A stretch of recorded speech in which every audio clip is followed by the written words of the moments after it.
Olá pessoal, meu nome é Cristiano Simões e hoje eu vim aqui até a Liberdade Médica tratar de uma questão muito interessante da prova de título de especialista em medicina de emergência do ano de 2024.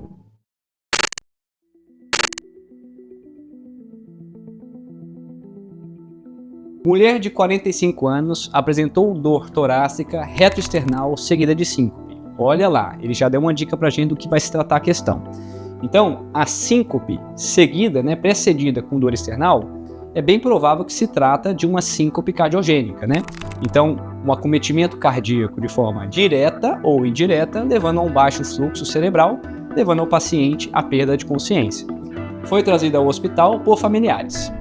A admissão na triagem do hospital apresentava-se pálida, sudoreica, hipotensa e taquicárdica. Olha lá, sinais de choque, Então a paciente estava com sintomas, de baixa perfusão.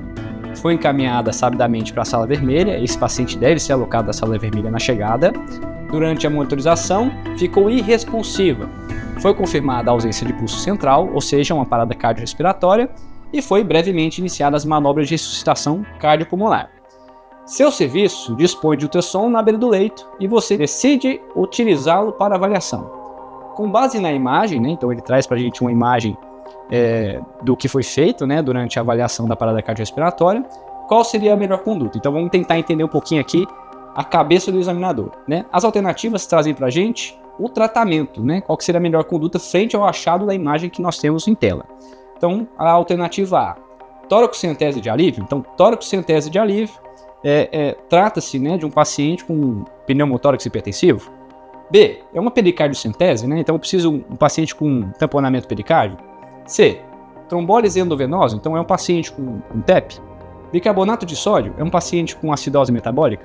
Então, baseado no que a gente achar no eco, a gente vai ter que tomar uma conduta frente a isso. Então, de cara, quando a gente fala de parada cardiorrespiratória, a gente tem 10 diagnósticos prováveis, São aqueles diagnósticos que a gente visita, na CLS, São 5Hs e 5Ts.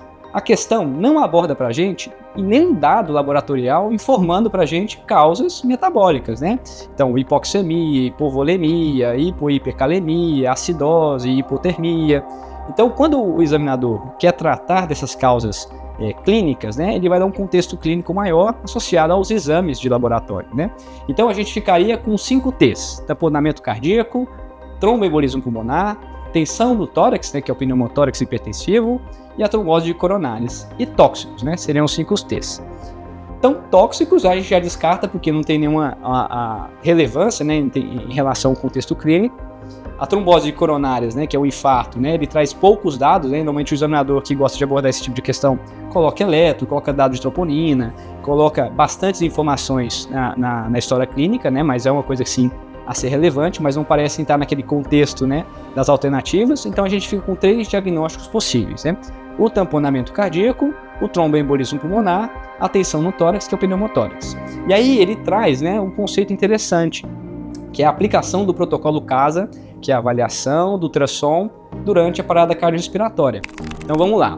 O protocolo CASA ele é dividido em 3 partes. Então, durante a avaliação do pulso carotídeo, a gente vai fazer simultaneamente a avaliação com o ultrassonografista, Ele pode ser feito tanto pelo médico, mas ele não pode ser o médico que está diretamente relacionado ao líder, aquele que está conduzindo a RCP, Então, durante a checagem de pulso, o médico habilitado vai fazer uma avaliação com um probe cardíaco na região subtifoide para procurar alguns diagnósticos. Então, a primeira vez que nós vamos checar o pulso carotídeo, por exemplo, nós temos que checar se esse paciente tem algum sinal de tamponamento cardíaco. Então, o tamponamento cardíaco se apresenta com a gente com uma imagem hipoecóica. Não parece ser o que a gente tem nessa questão. Quando a gente olha a imagem ali do slide, a gente vê que ao redor do coração não há presença de líquido. Então, essa hipótese de tamponamento cardíaco é descartada.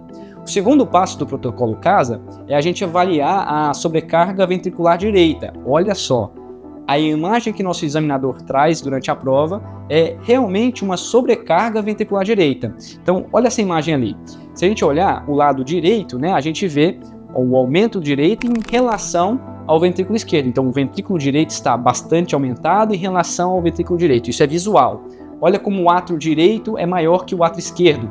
Então, isso indica sobrecarga ventricular direita, né? Então esse paciente provavelmente tem uma doença que levou a uma sobrecarga ventricular direita.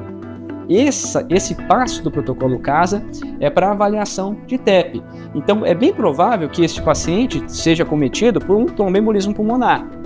Então, como é que ficaria a nossa resposta, né? Qual que seria o tratamento para esse doente? Então, o tratamento desse doente seria a trombólise endovenosa. Então, a gente faria trombolítico. Lembrando, quando a gente faz trombolítico para TEP na parada cardiorrespiratória, tempo mínimo de RCP é 60 minutos. Tudo bem? Espero que você tenha gostado. E aí, gostou do vídeo? Se você gostou, eu quero que você me fale com um gesto, que é clicar em gostei, porque isso vai fazer com que mais vídeos como esse sejam mostrados até você. E para ajudar outras pessoas, inclusive outros médicos, na nossa missão de 1 milhão de vidas salvas nos próximos 10 anos, comenta aqui o que você já viveu de experiência em relação a esse tema, o que você quer ver no conteúdo da Liberdade Médica. Olha o tanto de vídeo legal que pode gerar valor para sua formação médica, que vai aparecer aqui do lado. E principalmente, para você dar o próximo passo em relação à confiança, eu quero te apresentar o programa de formação médica que mais cresce no Brasil e o mais bem avaliado, segundo avaliações públicas do Google. Deixei o link descrito aqui, o link fixado para você conhecer. Conhecimento que liberta.